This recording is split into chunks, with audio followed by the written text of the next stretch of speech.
Airport పూర్తి స్థాయిలో 2-3 రోజులు మూసివేసి ఉంచినటువంటి సందర్భాన్ని కూడా మనం చూసాం. ఇక ఇదే అంశం పైన మాట్లాడడానికి దుబాయ్ నుండి శేఖర్ గౌడ్ మనతో పాటుగా లైవ్లో జాయిన్ అవుతున్నారు. అక్కడ పరిస్థితులు ఏంటో అడిగి తెలుసుకుందాం. శేఖర్, వినబడుతుందా?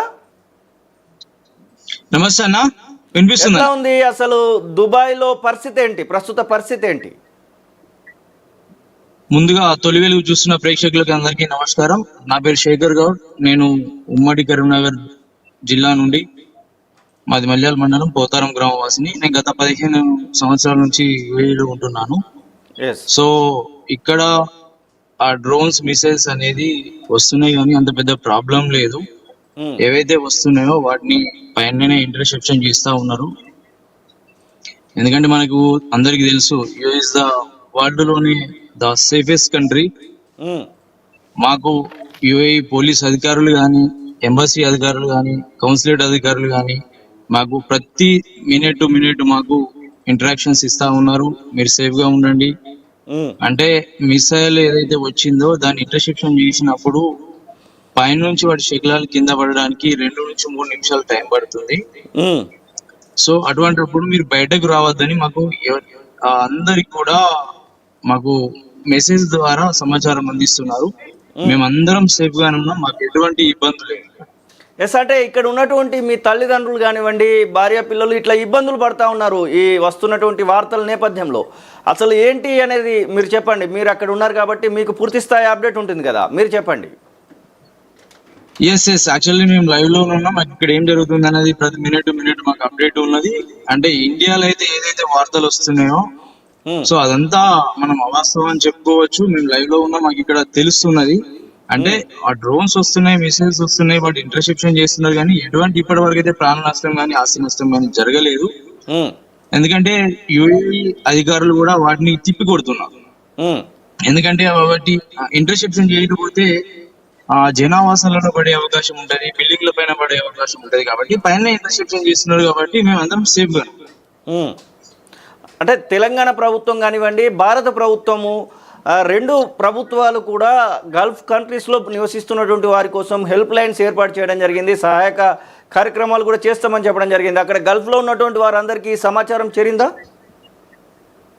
ఎస్ చేరింది. అట్లాగే యూఏఈ ప్రభుత్వం కూడా, యూఏఈ కౌన్సిలేట్ కూడా, యూఏఈ ఎంబసీ కూడా టోల్ ఫ్రీ నెంబర్స్ పెట్టిండ్రు. ఎప్పటికప్పుడు మీకు ఏదైనా సమస్య ఉన్నా, అతి సమస్య ఉన్నప్పుడు మనం ఆ టోల్ ఫ్రీ నెంబర్స్ కి కాల్ చేసి మనం సమాచారం ఇవ్వచ్చు. సమాచారం ఇచ్చిన వెంటనే వితిన్ సెకండ్స్ లలో అధికారులు మనం ఏదైతే ప్రాబ్లం ఉన్నాడో, ఇప్పటి వరకు అయితే ప్రాబ్లం కాలేదు, ఇన్ ఫ్యూచర్ ఏదైనా ప్రాబ్లం ఉంటే మనం ఆ టోల్ ఫ్రీ నెంబర్ కి ఫోన్ చేయొచ్చు, మనకు ఆ సేఫ్టీ అనేది దొరుకుతుంది. ఇక్కడ ఉన్నటువంటి వాళ్ళు చాలా టెన్షన్లో చాలా సార్లు కాల్స్ చేస్తున్నట్టున్నారు. మీకు కూడా కాల్స్ ప్రభావం ఉండి ఉండొచ్చు. మీ తల్లిదండ్రులు కానివ్వండి, భార్య పిల్లల నుంచి ఎట్లున్నావు అని చెప్పేసి అడిగేటువంటి ప్రయత్నాలు, ఆరా తీసేటువంటి అవకాశం లేకపోలేదు. ఇప్పుడున్నటువంటి సిచ్యువేషన్ ఏంటి అంటే ఏం చెప్తారు? ఇప్పుడు ప్రస్తుతం ఉన్నటువంటి సిచ్యువేషన్ ఏంటి? విమానాల రాకపోకలు ఎలా జరుగుతూ ఉన్నాయి? ఎవరైనా మీ దగ్గర వాళ్ళు ఇండియాకి వచ్చారా ఈ 10 రోజుల వ్యవధిలో? ఎస్, వస్తా ఉన్నారు. ఫ్లైట్లు నడచడం అనేది నడుస్తున్నాయి కానీ ఫస్ట్ ఎలాగైతే ఫ్లైట్లు నడిచినాయో అట్లా నడవట్లేదు. లిమిటెడ్ ఫ్లైట్లు నడుస్తా ఉన్నాయి. ఎందుకంటే వారు కొంచెం టెన్షన్ ఉన్నది కాబట్టి ఎప్పుడు ఏదైనా జరగచ్చు అనే దాన్ని దృష్టిలో పెట్టుకొని అధికారులు లిమిటెడ్ ఫ్లైట్లు నడుపుతా ఉన్నారు. మేము కూడా నార్మల్ గా ఇంతకుముందు ఎట్లయితే డ్యూటీ చేసుకుంటున్నామో అదే విధంగా డ్యూటీ చేసుకుంటున్నాం. నేను ఇప్పుడు కూడా డ్యూటీ డ్రెస్ లోనే ఉన్నా, యూనిఫామ్ లోనే ఉన్నా, నార్మల్ గానే మేము డ్యూటీ చేసుకుంటున్నాం. అంతా నార్మల్ గా ఉంది. అక్కడ ఉన్న వాళ్ళు భయపడాల్సిన అవసరం లేదు. అంటే బాధాకరణ విషయం ఏంటంటే అక్కడ ఉన్న కొన్ని ఛానళ్ళు అయితే ఇక్కడ ఏదో జరుగుతుంది, ఏదో అయిపోయింది, ఏమంటారు, బుర్జ్ ఖలీఫా కూలిపోయింది, లేకపోతే బుర్జ్ అల్ అరబ్ కూలిపోయింది, అట్లా ఇట్లా అని చెప్పేసి కొన్ని అవాస్తవాలు ప్రచారం చేస్తున్నారు. సో అంత తప్పు. ఎందుకంటే మేము చూస్తా ఉన్నాం ఇక్కడ ఏం జరుగుతుంది, ఏం కదా అనేది మాకు తెలుసు.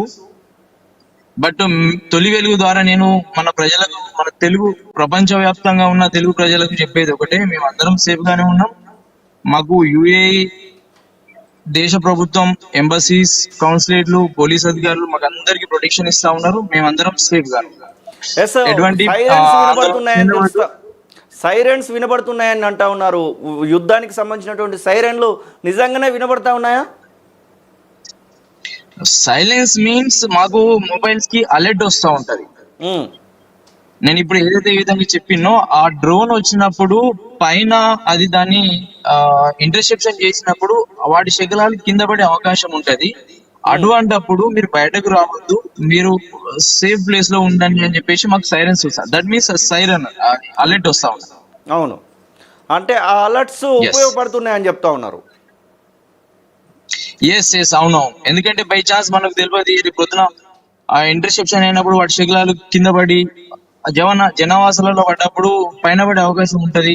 సో ప్రాణ నష్టం జరుగుతుంది. కాబట్టి అటువంటిప్పుడు బయటకు వెళ్ళొద్దు, విండోస్ దగ్గర ఉండొద్దు, కిటికీలలో ఉండొద్దు, తలుపుల దగ్గర ఉండొద్దు, లోపలనే ఉండాలి, సేఫ్ ప్లేస్ లో ఉండాలి అని చెప్పేసి దాని అర్థం. మీ మీ మీ చుట్టుపక్కల ఎప్పుడైనా జరిగిందా? మీరున్నటువంటి ప్రాంతంలో ఆ యొక్క డ్రోన్ల సంబంధించినటువంటి తాకిడి ఏమైనా కనబడిందా? మీరున్నటువంటి ప్రాంతం గురించి మాట్లాడుకుంటే 2 రోజుల ముందు అంటే పైగా కనిపిస్తా ఉన్నాయి, చాలా పైన కనిపిస్తా ఉన్నాయి, ఇంటర్సెప్షన్ చేస్తా ఉన్నారు. దాని పొగలే కనిపిస్తున్నాయి, నాకు మిగతా ఏం కనిపించట్లేదు. జస్ట్ పేలిపోయినప్పుడు దాని పొగ వస్తాయి కదా, ఆ అవును. పొగ మాత్రమే కనిపిస్తున్నది. ఎస్, ఇంకా పూర్తి స్థాయిలో విమానాల రాకపోకలు మొదలవ్వడానికి ఎన్ని రోజులు పట్టొచ్చని చెప్తా ఉన్నారు? మీరేమైనా ప్లాన్ చేస్తున్నారా? మీ చుట్టుపక్కల ఉన్నటువంటి తెలుగు ప్రజలు ఏమైనా ప్లాన్ చేస్తూ ఉన్నారా ఇక్కడికి రావడానికి?